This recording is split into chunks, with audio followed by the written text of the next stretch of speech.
আসবো? হ্যাঁ আয় না, কিছু বলবি বাবা? ও অনিক বাবু, আপনি আসুন না। একটু কথা ছিল আপনার সাথে। হ্যাঁ আসুন, বসুন, এখানে বসুন, আসুন। বলছি যে শিবাকে সবটা ভালো করে বুঝিয়ে দিয়েছেন তো? তা তো দিয়েছি। শিবা, হিয়ারিং এর দিন কিন্তু কোনো রকম কোনো গন্ডগোল করলে চলবে না। আর অনিক আঙ্কেল যেভাবে বুঝিয়ে দিয়েছেন ভালো করে বুঝে নিয়েছিস তো? বাবা, সেদিন কিন্তু কোনো গন্ডগোল করিস না, যা যা বলেছেন উনি সেটাই বলবি, কেমন? হ্যাঁ মা। যেটা অ্যাকচুয়ালি বলার জন্য আমার আশা সেটা হলো যে শিবার এগেনস্টে পুলিশ কোনো এভিডেন্স পেয়েছে, আর সেটা ক্রাইম সিন থেকেই পেয়েছে।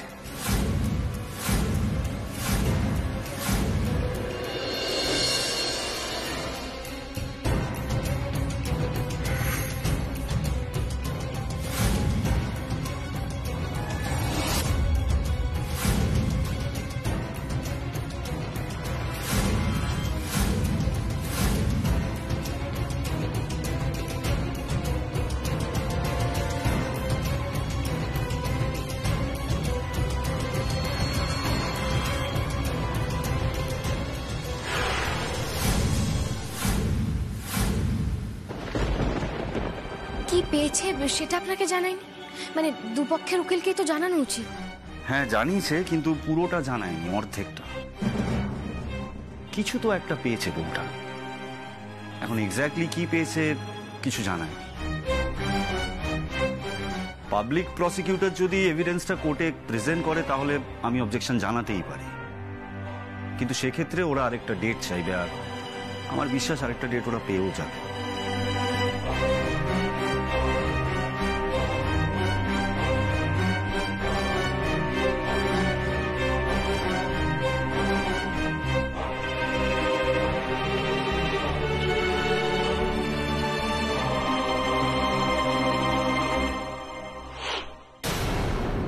এইটা হলো আপনাদের অপরাধী শিবা চৌধুরীর হাত দিনই, যাতে আপনি ছাড়া কেউ জানতে না পারে কার হাত দিয়ে এটা আপনার হাতে এসেছে। এতদিন কোনো জমাটি এভিডেন্স পাচ্ছিলেন না তো, এই যে পেয়ে গেলেন। এবার বলে দেবেন ডিরেক্ট ক্রাইম সিন থেকে পেয়েছেন, ব্যাস। Thank you madam. এবার শ্যামা চৌধুরীর ছেলেকে সারা জীবন খুনি হিসাবে শাস্তি পেতে হবে।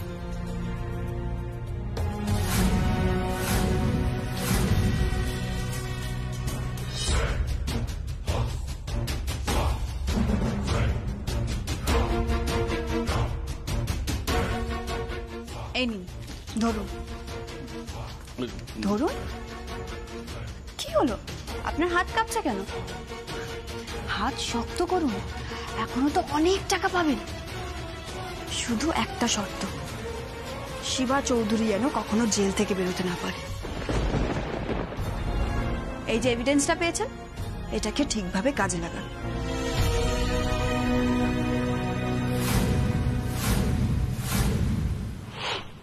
এমন এভিডেন্স পুলিশকে দিয়েছি যে তোমরা কিছুই করতে পারবে না।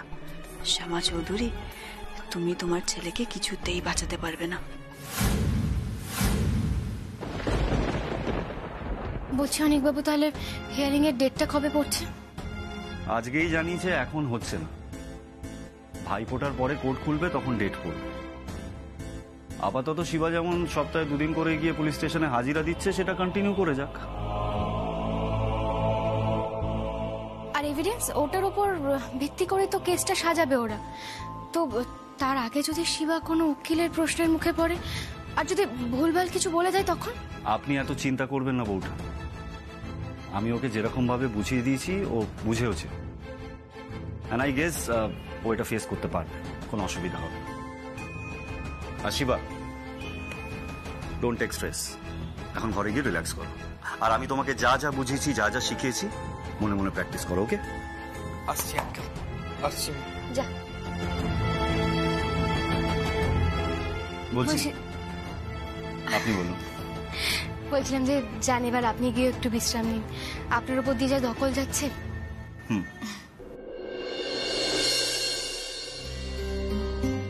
একটা কথা জিজ্ঞেস করবো বোঠান? হ্যাঁ বলুন না। কিছু মনে করবেন না তো? এবার না না, কিছু মনে করবো কেন, বলুন। বলছিলাম যে এত চাপ, এত দায়িত্ব, এত কিছু যে আপনি করেন আপনার পরিবারের জন্য, নিজের শরীরটার দিকে একটু খেয়াল রাখুন। শরীরটা যদি বিগড়ে যায় তাহলে তো আপনি অসুস্থ হয়ে পড়বেন বৌঠান। আপনারও তো বয়স হচ্ছে। সত্যি আপনি সারাদিন এই বাড়ির প্রত্যেকটা মানুষের জন্য যা যা করেন, হ্যাটস অফ টু ইউ। আপনাকে আমি যত দেখছি না ততই অবাক হয়ে যাচ্ছি বৌঠান। এবার নানা কি যে বলেন না আপনি। না না, কি যে বলেন না, আমি একেবারে সত্যি কথা বলছি। একজন মানুষ তার সংসার, তার পরিবারের জন্য যে এত কিছু করতে পারে সেটা কিন্তু আমি আপনাকে না দেখলে জানতে পারতাম না। একজন প্রখ্যাত গায়িকা। আর সত্যি কথা বলবো বৌঠান, আপনার মতন গায়িকা কিন্তু আমাদের বাংলায় আমরা খুব কমই পেয়েছি। তার ব্যক্তিগত জীবনে এমন রূপ দেখে আমি মেসমারাইজড। সত্যি বৌঠান, আপনি না একজন অদ্ভুত মানুষ। আপনার মতো মানুষ আমি কিন্তু জীবনে অনেক কমই দেখেছি।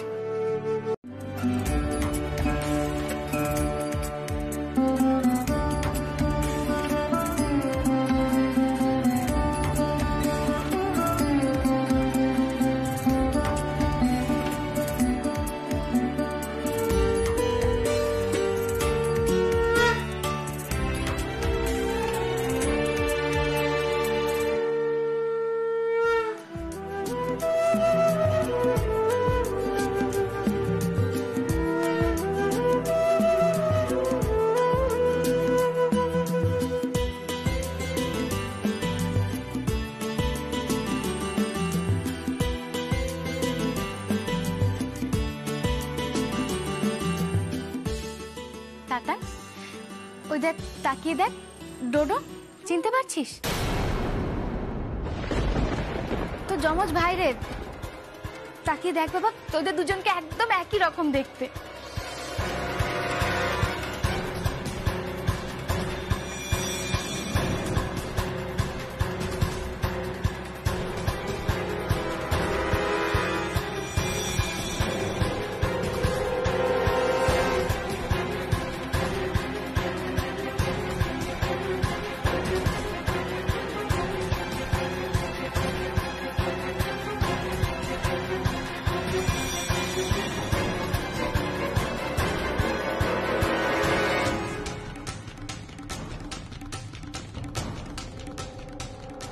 শ্যামা, আমি বলি কি ওকে আর চাপ দিস নে। এদিকে এসো, দেখিনি দাদু ভাই, এসো এসো এসো এসো আমার কাছে। যা ঠাম্মির কাছে। বাবা এত আড়ষ্ট হয়ে আছে কেন? আমি তো তোমার ঠাম্মি। হ্যাঁ রে, বল না ওকে কেউ। আচ্ছা ঠিক আছে, তোমাকে কিচ্ছু করতে হবে না। আর যমজ ভাই কি বলছিস, একরকম লাগছে দেখতে। কি ছিরি হয়েছে চেহারার, কে বলবে ওরা যমজ ভাই? শোনো, তোমার কিচ্ছু করতে হবে না। তুমি শুধু খাবে দাবে, বিশ্রাম করবে আর একটা লম্বা ঘুম দেবে। বাকি যা ভাবনা সব আমি ভাববো। ওই যে দেখছো তোমার ভাইটি একটু বউ নিয়ে এসেছে, একদম আমার পছন্দ হয়নি কিন্তু, জানো তো। তোমার জন্য আমি মনের মতন একখানা ফুটফুটে নাক বউ আনবো। হ্যাঁ, চিন্তা নেই। ভালো লাগছে না, তোমরা সবাই তাতান দাদাকে এরকম ভাবে ঘিরে আছো। তাতান দাদা তো আমার সাথে কথাই বলতে পারছে না। তাতান দাদা, তুমি আমায় চিনতে পারছো তো? আমি মুন্নি, আর ও হচ্ছে শিবা, আর ও কৃষ্ণা। ওরাও কিন্তু যমজ। ওরা কে বলো তো? তাতান, ওরা হলো আমার ছেলে মেয়ে। আমার খুব মাথা ব্যথা করছে। আমি কি একটু ওই দেখো, তুই কি একটু রেস্ট নিবি বাবা? আমি তখনই বললাম এত ভাবার দরকার নেই। ওরে শ্যামা, এইখানেই বসবে নাকি ঘরে নিয়ে যাবে বল না তুই? না না মা, বলছি শোনো না, এখানে বসানোর দরকার নেই। হসপিটাল থেকে এসেছে, ও বরং স্নান করে ঘরে গিয়ে রেস্ট নি। বটিতে যাও না, নিয়ে যাও না। যাও যাও, নিয়ে যাও, বড় বোন। চল। যাও যাও, একদম খাওয়া দাওয়া করে ঘুমো। কৃষ্ণা, বলছি শোন না, যা এটা রেখে আয়, আর তোরা তাতান দাদার কাছে কাছেই থাক, বুঝলি?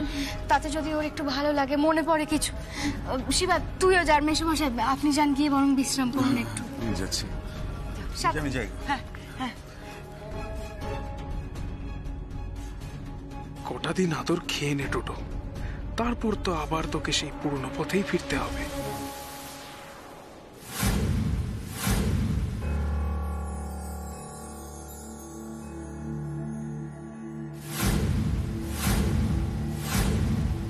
শ্যামা, হ্যাঁ মা বলো। বলছি আমার সংসারটা বুঝি আবার ভরে উঠলো না?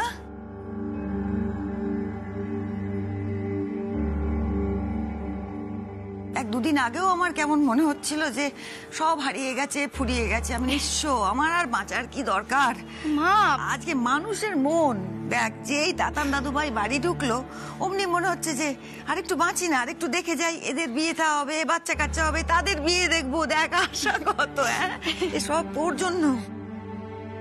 হ্যাঁ মা, আমাদের এই পরিবারটা এবার থেকে সারা জীবন এরকম হাসি খুশি থাকবে, বুঝলে? আর তুমি কান্নাকাটি করো না, তোমার ভালো লাগে না। বেঁচে থাকবা।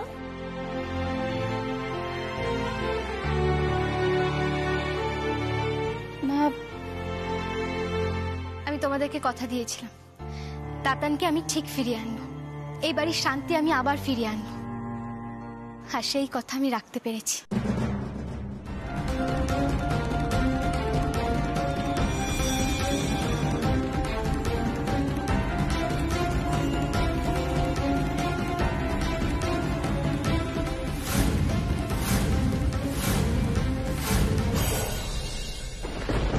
আমি তো বলছি শিবাও চলুক আমাদের সাথে। সত্যিই তো, ভাই বোনেরা সবাই মিলে না গেলে মজা কোথায় হবে বলো তো?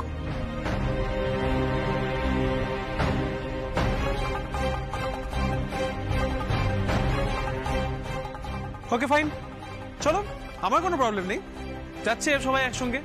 বাট কিছু না কিছু ঘটবে, এটা তো আমি বুঝতেই পারছি, বাট ইটস ওকে, সামলে নেব। বাড়ির বড় ছেলে বলে কথা, হ্যাপা তো পোহাতেই হবে, তোমরা চিন্তা করো না, সামলে নেব। বারবার করে এই কথাগুলো বলিস না ডোডো, ভুলে যাস না শিবা কিন্তু তোর ভাই। তুই স্বীকার না করলেও তোদের সম্পর্ক কিন্তু মিথ্যে হয়ে যাবে না, যাবে কি? আর শিবা যে এবারই ছেলে সেটাও মিথ্যে হয়ে যাবে না। এমন কোনো কথা বলিস না যাতে অন্য কেউ কষ্ট পায়। মা, শিবা দাঁড়াও। শিবা, আমরা তো এই বাড়িতে আছি।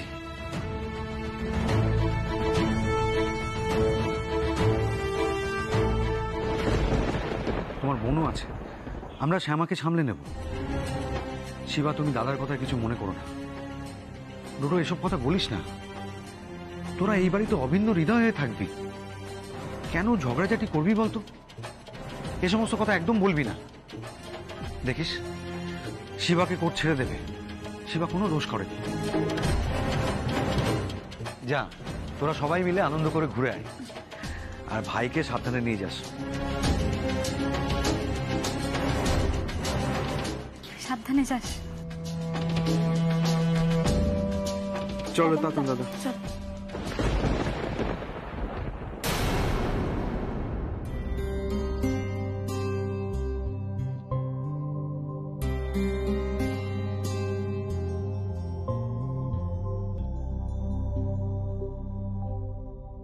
বড় মা, তুমি একদম চিন্তা করো না।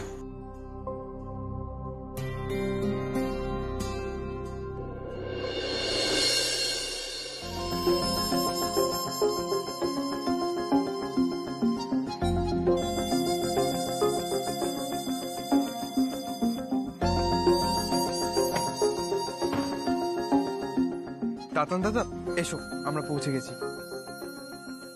সাবধানে, সাবধানে।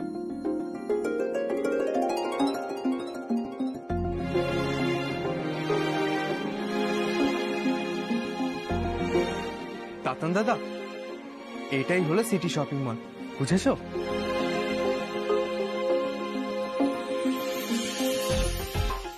সেনা, তুমি যাও, আমি একটা কল করে আসছি।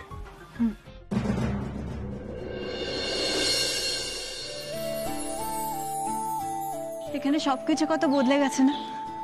আমিও তো কতদিন পর আসলাম, এতদিন বিদেশে ছিলাম, এতটা বদলে গেছে আন্দাজই করতে পারিনি। হ্যাঁ, আগে এখানে অন্য কিছু ছিল। আমি তো মায়ের মুখে শুনেছি তোমরা নাকি এই রাস্তা দিয়েই স্কুলে যেতে।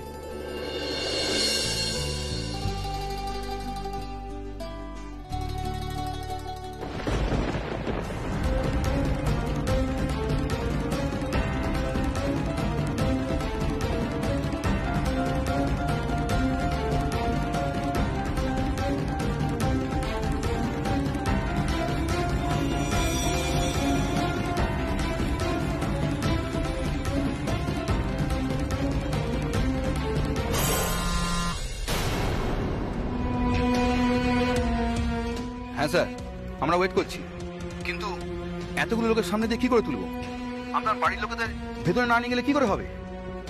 তোমরা এখানেই দাঁড়াও, ওকে এখানেই পাবে আর ওকে এখান থেকেই তুলতে হবে। ওকে কিভাবে একা পাবো আমি তার ব্যবস্থা আমি করে দিচ্ছি, বুঝতে পেরেছো? তারপর ওকে তুলে নিয়ে যেখানে থাকার কথা সেখানেই থাকবে, ঠিক আছে? Okay sir.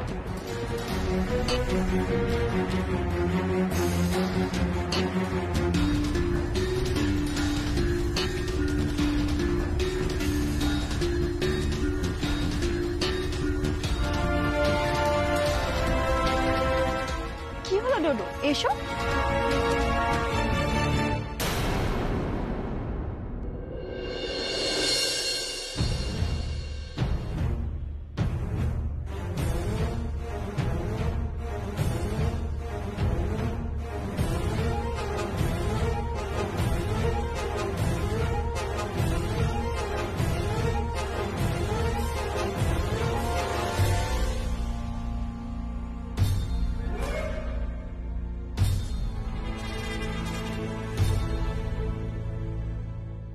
কি তোমরা এখানে দাঁড়িয়ে থাকলে হবে? চলো ভিতরে চলো, মুন্নি চল। হ্যাঁ চলো।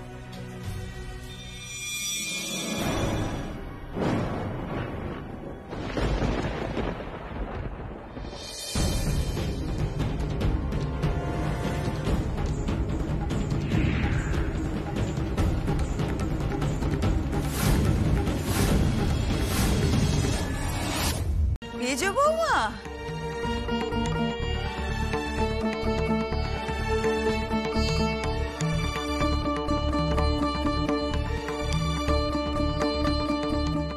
তুমি এসেছো?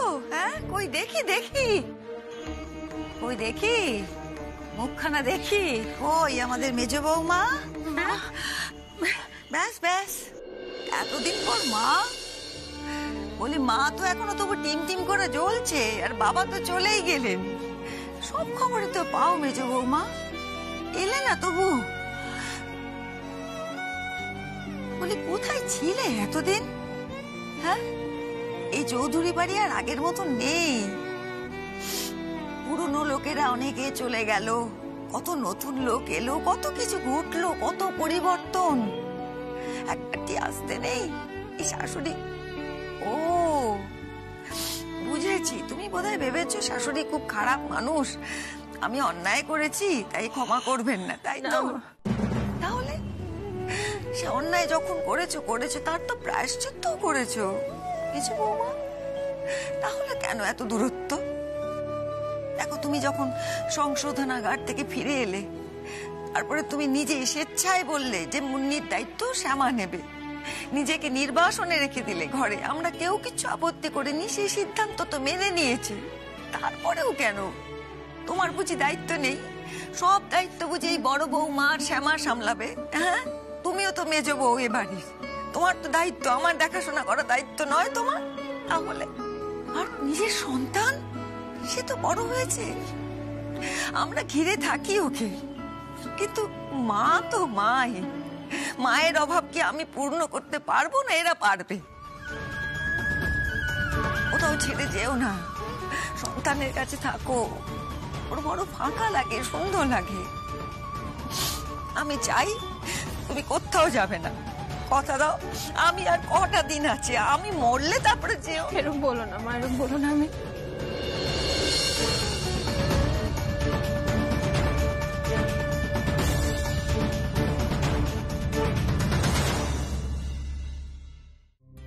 মা, মেজো কেন কোথাও যাবে? ওকে কোথাও যেতে দেবো না, আমরা সবাই একসাথে থাকবো। আর একটু পরে বাচ্চাগুলো হই হই করে চলে আসবে, তখন ও পারবে যেতে। মেজো, তোমার মুন্নি শুধু বড় হয়নি, আমার ডোডো তাতানো অনেক বড় হয়ে গেছে।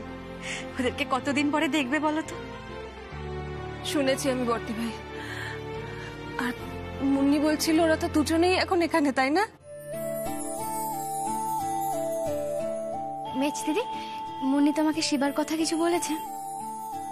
হ্যাঁ শ্যামা, সব বলেছে, আর কৃষ্ণার কথাও বলেছে। দেখেছো বড় বৌমা, মুন্নি দিদি ভাই কোনো কথা বলতেই ছাড়েনি মাকে। এই তো সন্তানের সঙ্গে মায়ের সম্পর্ক। হ্যাঁ, শিবাকে পেয়ে তোমার সব দুশ্চিন্তা দূর হয়ে গেছে বলো শ্যামা? কিন্তু দেখো এখানেও আবার সেই অসুখী সব। কেন আমার এসব কথা বলছো বলো তো? থাক না। তুমি খুব ভালো মানুষ শ্যামা, তোমার মতো মানুষের সঙ্গে ভগবান কোনোদিনও কিচ্ছু খারাপ হতে দেবেন না, কিচ্ছু না। তুমি যে কদিন এত কষ্ট পেয়েছো সেটা তো আমাদের জন্য শ্যামা। আমরা পাপ করেছিলাম, কিন্তু দেখো তোমার কৃষ্ণ তোমার কোলে ঠিক তোমার সন্তানকে আবার ফিরিয়ে দিলেন।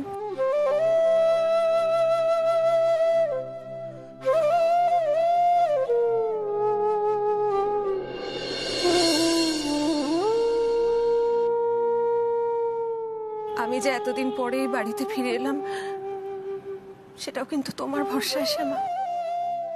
আমি আমি তোমার মতো হতে চাই শ্যামা, আমি তোমার মতো মানুষ হতে চাই। তুমি আমাকে যা বলবে আমি তাই করব, তুমি আমাকে যেরম ভাবে থাকতে বলবে আমি ঠিক সেরম ভাবেই থাকবো শ্যামা। তুমি এসব কি বলছো? তুমি আমার গুরুজন, শিক্ষা দীক্ষা সব দিক থেকে তুমি আমার থেকে এগিয়ে আছো। তুমি কেন আমার কথা শুনবে? তুমি বলো না আমাকে কি করতে হবে, আমি তোমার কথা মতো চলবো। না না না, কাউকে কারোর কথা মতো চলতে হবে না, কারোর কথা শুনে চলতে হবে না। সবাই সবাইয়ের সঙ্গে মিলেমিশে একসাথে কাজ করবে। এ তো সংসার, তাই না? ভালোবেসে থাকবে সবাই। এসো দেখিনি কতদিন পর আমার 3 বৌমাকে আমি পেলাম বলো তো কাছে। হ্যাঁ, আচ্ছা, আমার বড় আনন্দের দিন।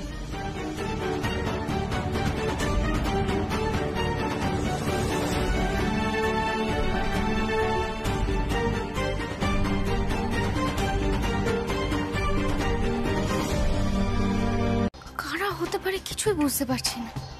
মানে এখানে তাতানের শত্রুরা কি করে থাকবে? তাতান তো সেই ছোটবেলায় ওদেশে চলে গেছে আর এখন সবে এলো। আমি না কিছুই বুঝতে পারছি না। আর যা অন্যায় করার সেটা ওদেশেই করেছে, তাহলে এখানে কেন কেউ কিডন্যাপ করার চেষ্টা করবে ওকে? সেটাই তো আমি অনেকক্ষণ ধরে ভাবছি মা, কিডন্যাপ করার কারণটা কি? আচ্ছা মা, এটাও তো হতে পারে যে তাতান দাদাকে টোটো দাদা ভেবে কিডন্যাপ করার চেষ্টা করেছে। মা, আমারও কিন্তু এই কথাটাই মনে হচ্ছে। হয়তো ওরা যমজ বলে কোনোভাবে ওরা কনফিউজ হয়ে গেছে। যমজ বলে কনফিউজ হয়ে গেছে? না না, সেটা কি করে সম্ভব? মানে ডোডোরি বা এই দেশে কি করে শত্রু হবে? ও তো বিদেশেই থাকতো, আর সবে সবে ও এসেছে এদেশে। মা, সবে সবে হলো, প্রায় 2 মাস হয়ে গেছে ওরা এসেছে। তার মধ্যে কোম্পানি জয়েন করেছে, কোম্পানিকে বাড়ানোর চেষ্টা করছে। এর মধ্যেই হয়তো কোনো শত্রু তৈরি হয়েছে, আর তারাই হয়তো কিডন্যাপ করার চেষ্টা করছে। অনিরুদ্ধদা, তোমার কি মনে হয়? আমার মনে হয় তুমি ঠিকই বলছো শিবা। মা, আমাদের কিন্তু শিবার কথা একবার ভেবে দেখা দরকার। বা এরকমটাও তো হতে পারে যে একটা দল তককে তককে ছিল কিডন্যাপ করার জন্য। হয়তো ওদের প্রফেশনটাই এটা, বড় লোকদেরকে কিডন্যাপ করে মুক্তি পৌঁছায়। তাই তাতান দাদাকে ফলো করেছে আর কিডন্যাপ করার চেষ্টা করেছে। কিন্তু শিবা, এই রকমের কাজ সাধারণত অনেক দিন ধরে প্ল্যানিং করে অনেক দিন ধরে ফলো করার পর করা হয়। হ্যাঁ মা, সেক্ষেত্রে আমার মাথায় ডোডো দাদার নামটাই আসছে। ও অনেক দিন ধরে এখানে আছে, আর যে কোনো কেউ ওকে ফলো করতে পারে। মা, অনেক কিছু হতে পারে, কেন জানি না আমার মনে হচ্ছে এ তোমাদের কোনো পুরনো শত্রু নয়, নতুন কেউ। হয়তো আসল প্রাণের ভয় ডোডো দাদারই আছে। ব্যাপারটার মধ্যে অনেক গন্ডগোল আছে।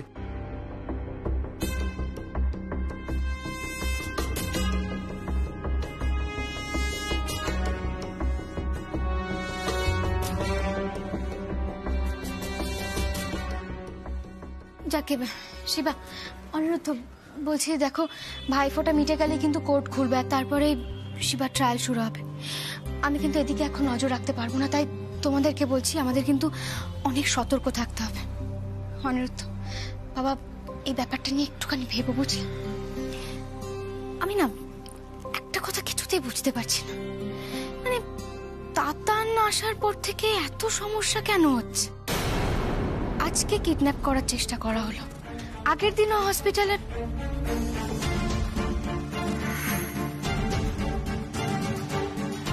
ডোডো, ডোডো চুপ করে থাকিস না, বল তুই কেন এই ওয়ার্ড বয়ের কস্টিউমে কেবিনে ঢুকেছিলি? আর সিঞ্জিনি কোথায়?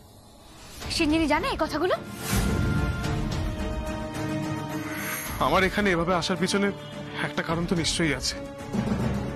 ভেবেছিলাম চালাকি করে তাতানকে আমি সরিয়ে দেব, ওকে মুক্ত করে দেব। আমি ভেবেছিলাম আমি তাতানের কেবিনে ঢুকে গিয়ে দেখবো যে তাতানের জ্ঞান ফিরে গেছে। তারপর ওকে আমি বলতাম যে ভাই তাড়াতাড়ি দাড়ি গোঁফ কেটে পরিষ্কার হয়ে তুই বাইরে চলে যা, বাইরে গিয়ে সবাইকে বল যে তুই আসল ডোডো। আর আমি তাতান সেজে শুয়ে পড়ছি ওখানে।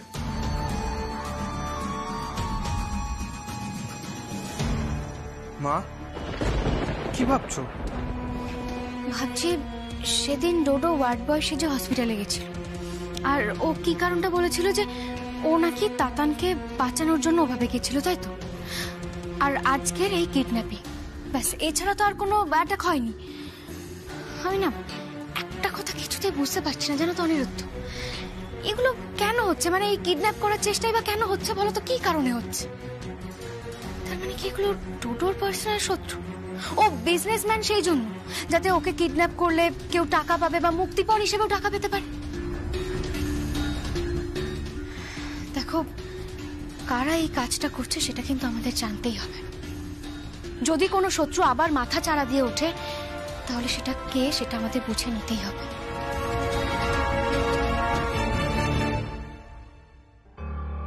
মা, বাকি সবই ঠিক আছে, শুধু একটা কথা কিন্তু আমাদের খেয়াল রাখতে হবে। শিবার এগেনস্টে এখন কেস চলছে, ও জামিনে বাইরে আছে। এই মুহূর্তে যদি ও এইসব ব্যাপারে ইনভলভ হয় তাহলে কিন্তু হিতে বিপরীত হবে। অনিক আঙ্কেলও কিন্তু ওকে বারণ করেছে। হ্যাঁ অনিরুদ্ধ, একদম ঠিক বলেছ। ঠিক আছে, শিবাকে ইনভলভ করতে হবে না, আমি দেখছি কি করা যায়। হ্যাঁ মা, আপনি দেখুন, আর আমি তো সবসময় আপনার সঙ্গে আছি।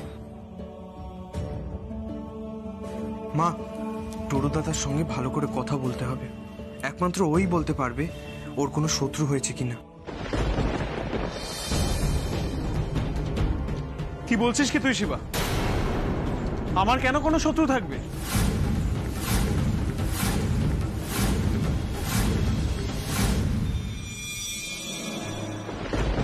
এটা তো শিবার তাবিজ, ওর এটা আপনাদের কাছে কি করে গেল? আপনি মনে হয় আমার কথাটা ভালো করে শোনেননি ম্যাডাম। আমি এই তাবিজটা পেয়েছি ক্রাইম সিন থেকে।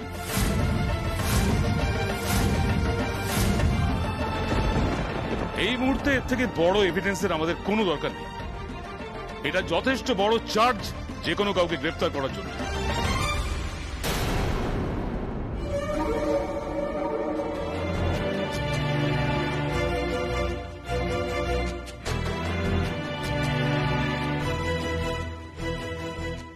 আচ্ছা, সেদিন তাহলে এটার কথাই আমাকে বলেছে, কিন্তু জিনিসটা কি সেটা বলেননি।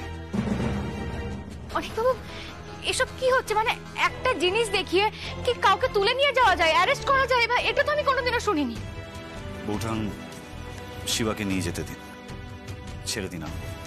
আর এমনি তো ওনারা যেই কাগজ নিয়ে এসছে তার উপর বেস করে ওরা ওকে নিয়ে যেতেই পারে। বিশ্বাস করুন, আমাদের এখানে আটকানোর কোনো অধিকারই নেই। আমাদের যা করার কোর্টেই করতে হবে। আর এমনি তো পরশুদিন হিয়ারিং, তাই আমাদের যা করার আমরা কোর্টে গিয়ে করব। এখন প্লিজ ওকে যেতে দিন। আমার কথাটা একটু বোঝার চেষ্টা করুন প্লিজ।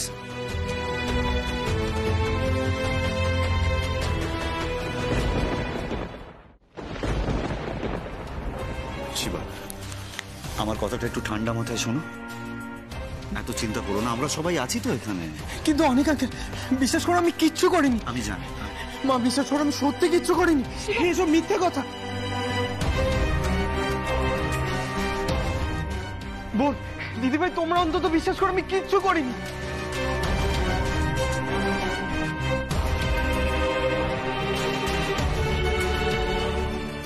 মা, তুমি কেন বিশ্বাস করছো না? Anik babu, Shiva please try to understand. কিন্তু আমরা তোমাকে বলছি তো, তুমি এত চিন্তা করো না, আমাদের উপর ভরসা রাখো প্লিজ। শিবা আমরা জানি তুই কিছু করিসনি। শিবা চলো।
অনেক হয়েছে, অনেক সহ্য করেছে, আর করবো না।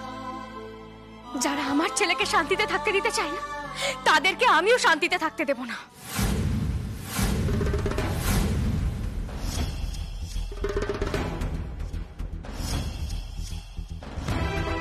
ওঠান, আমার কথাটা একটু শোনো। আর কি শুনবো বলুন তো অনেক বাবু?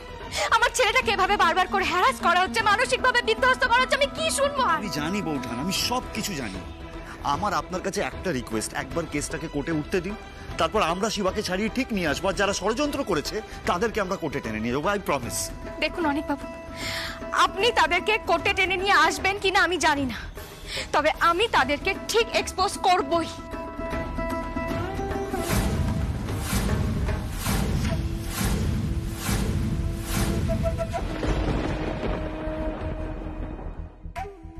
বৌঠান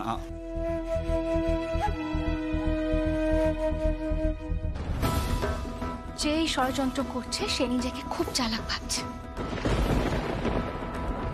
ভাবছে তাকে কেউ কোনোদিনও ধরতেই পারবে না। কিন্তু আমিও প্রতিজ্ঞা করছি, আমি যদি তাকে সবার সামনে না আনতে পারি তাহলে আমার নামও শ্যামা চৌধুরী না।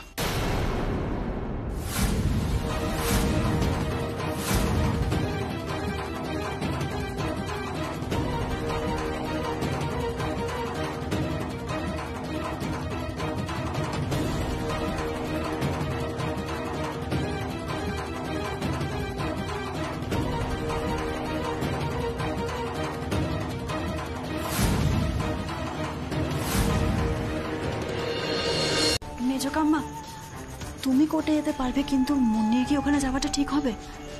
একবার মেয়েটার দিকে তাকিয়ে দেখো, এমনিও শিবাকে নিয়ে কত মন খারাপ করে বসে আছে। তাই আমি ওকে বলছিলাম কোথাও বেরিয়ে আসতে। ও তোমার সাথে একটুখানি ঘুরে আসলে মনটা ভালো হয়ে যাবে। কি তাই না মুন্নি?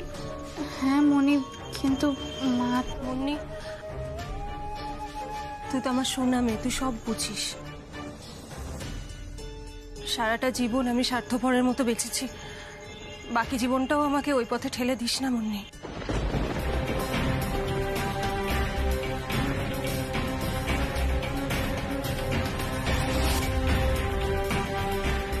আমি শ্যামাকে রিকোয়েস্ট করব ও যাতে আমাকে অ্যালাউ করে কালকে ওর সঙ্গে কোর্টে যেতে। আজ অব্দি কোনোদিনও মেয়েটার পাশে আমি দাঁড়াইনি। একবার অন্তত তোর ছোট কাম্মার পাশে আমায় দাঁড়াতে দে। পাশে তো তুমি আছোই মেজ দিদি। দেখো মেজ দিদি, সবাই মিলে কোর্টে গিয়ে তো লাভ নেই, আর আমি তো যাচ্ছি অনেক বাবুর সঙ্গে। শোনো না, তুমি এত চিন্তা করো না, বুঝলে? আচ্ছা, আস্তে আস্তে আমি শুনছিলাম যে কোথাও একটা ঘুরতে যাওয়ার কথা। হ্যাঁ, আমাকে তো বললে না মুন্নি? হ্যাঁ হ্যাঁ কাম্মা, আমার মন খারাপ ছিল বলে মনি বলেছিল মায়ের সাথে বেরিয়ে আসতে, কিন্তু মা যখন যেতে চাইছে না তখন থাক। এবার কেন মনি? ও মেজদিদি কেন না করছো? যাও না মনির সঙ্গে ঘুরে এসো না। শ্যামা, সেটা হয় কখনো? ছেলেটার এই অবস্থানে ঘুরতে যাব? না না, এই সময় আমি মোটেই ঘুরতে যেতে পারি না। তার মধ্যে আবার ডোডোকে নিয়ে।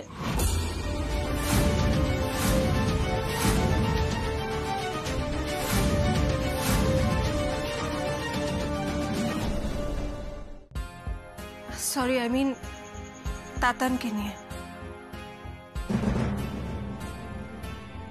একদিকে মা কাঁদছেন, একদিকে বর্দি ভাই কাঁদছে। শ্যামা, আমি যদি কোর্টে নাও যাই, বাড়িতে থাকলেও তো কিছুটা সাহায্য হবে। মনি তো বললো মনি আর ডোডো দাদা কালকে অফিসে যাবে না, বাড়িতেই থাকবে।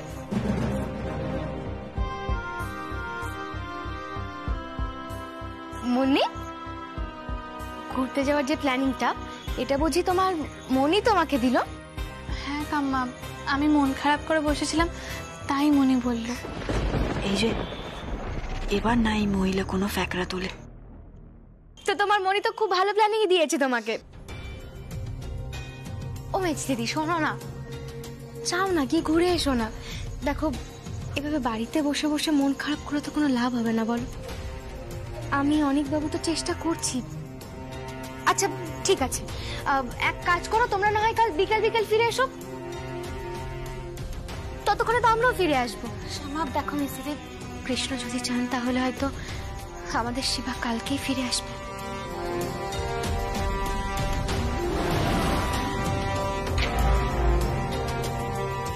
হ্যাঁ কাম্মা, মনিও এক্ষুনি এই কথাটাই বলছিল। মনি বলছিল সবসময় মন ভালো রাখা উচিত, আর ভালো ভাবলেই তো ভালো হয়, তাই না? দেখেছো শ্যামা, মুন্নি পুরো তোমার মতো কথা বলছে। অমেশ দিদি যাও, গিয়ে ঘুরে এসো, আর না করো না। আর দেখো, আমাদের ডোডো সিঞ্জিনি তো বাড়িতে থাকছে, আমাদের আর ভাবনা কিসে। আর অলোক মেশও তো আছে, তুমি না করো না, তুমি যাও। আর তুমি গেলে তো আমাদের মুন্নিরও ভালো লাগবে, বলো? আর কিন্তু না করবে না, আমি আর না শুনবোই না। আচ্ছা ঠিক আছে, ঠিক আছে। কালকে তুমি কোর্টে বেরোনোর জন্য যখন তৈরি হবে, আমরা সে সময় তৈরি হয়ে নেবো, একসাথে বেরিয়ে পড়বো। খুশি?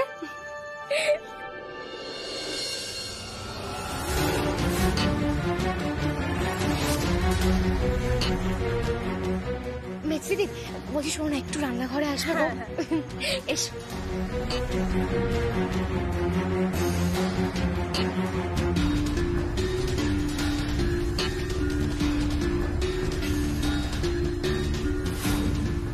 যাক বাবা, কত টেনশন নিয়ে এসেছিলাম আমি এই ঘরে, এ তো দেখছি আমাকে কিছুই করতে হলো না। দি গ্রেট শ্যামা চৌধুরী তো আমার সব কাজ করে দিল। যাক বাবা, বাকি রইল অলোক বুড়ো, ঠাম্মি, কৃষ্ণা আর অনিক। ওদের ব্যবস্থা করতে খুব চাপ হবে না। এক মহাচালাক ছেলেকে নিয়ে কোর্টে ব্যস্ত থাকবে, আর এক মহাচালাক মেয়েকে নিয়ে ঘুরতে ব্যস্ত থাকবে। আর সেই ফাঁকে আসল ডোডো বাবু ম্যাজিকের মতন উবে যাবে।